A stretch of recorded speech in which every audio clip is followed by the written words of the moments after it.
ICC champion trophy 2025 আহি আছে আৰু বেছি সময় আসলতে নাই আৰু কিছু সময়ৰ আগতে আমি জানোৱে যে ইংলেণ্ডৰ টিমে চ্যাম্পিয়ন ট্ৰফিৰ বাবে প্ৰথমটো দল ঘোষণা কৰিছে ইংলেণ্ডৰ টিমে আৰু বৰ্তমান সময়ত সকলোতকৈ ডাঙৰ খবৰ যে ICC চ্যাম্পিয়ন ট্ৰফিৰ বাবে আমাৰ ভাৰতীয় টিমো বৰ্তমান সময়ত সাজু হৈ আছে বা কনফাৰ্ম হৈ আছে যে কোন কেইগৰাকী খেলুৱৈক সুযোগ দিয়া হ'ব কোন কেইগৰাকী খেলুৱৈক দলৰ পৰা বাহিৰ কৰা হ'ব মুঠতে 15 জনীয়া দল বৰ্তমান সময়ত BCCI সাজু কৰি ৰাখিছে আৰু মাত্ৰ এতিয়া ঘোষণা কৰিবলৈহে বাকি আছে এনাউন্সমেন্ট কৰিবলৈ বাকি আছে আৰু কেনেকুৱা হ'ব পাৰে ICC চ্যাম্পিয়ন ট্ৰফি 2025ত আমাৰ ভাৰতীয় ক্ৰিকেট দলটি এই বিষয়ে যদি আপোনালোকে বিশেষ জানিব বিচাৰিছে তেনেহলে প্ৰতিবেদনটো একেবাৰে প্ৰথমৰ পৰা শেষলৈকে চাই থাকিব পাৰে আৰু এই প্ৰতিবেদনটোত আপোনালোকক যি কেইগৰাকী খেলুৱৈৰ মই নাম কম সেই কেইগৰাকী খেলুৱৈ 2025 বৰ্ষৰ চ্যাম্পিয়ন ট্ৰফিত আপোনালোকে খেলা দেখা পাবলৈ গৈ আছে গতিকে বহুত বেছি এটা ইম্পৰ্টেন্ট ভিডিঅ' হ'ব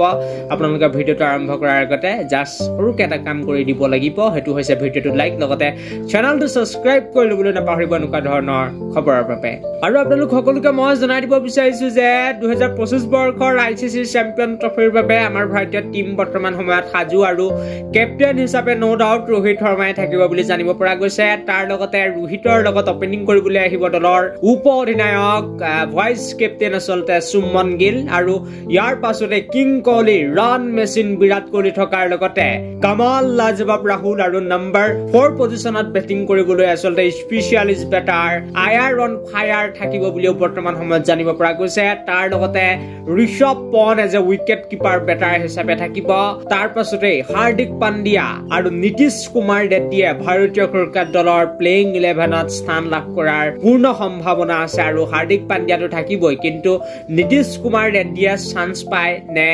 শিৱম দুবে থাকিব হেতুহে এতিয়ালৈকে কনফাৰ্ম হোৱা নাই কিন্তু যেতিয়াই কনফাৰ্ম হ'ব আপোনালোকক মই আপডেট জনাই দিম তাৰ পাছতে ৰবীন্দ্ৰ জাদেজা আৰু অক্ষৰ পেটেল দুজন স্পেশালিষ্ট স্পিন অলৰাউন্ডাৰ হিচাপে টিমত থাকিব বুলি জানিব পৰা গৈছে তাৰ লগতে এজন স্পিনাৰ বলাৰ হিচাপে কুলদীপ যাদৱক লৈ যোৱা হ'ব চাইনিমেন স্পিনাৰ ইয়াৰ লগতে মোহাম্মদ সিৰাজ মোহাম্মদ শামি জসপ্ৰীত বুমৰাহ আৰু অৰ্শদীপ সিঙে ভাৰতীয় ক্ৰিকেট দলৰ প্লেইং 11ত স্থান লাভ কৰিব বুলি ডাঙৰ খবৰ ওলাই অহা দেখা গৈছে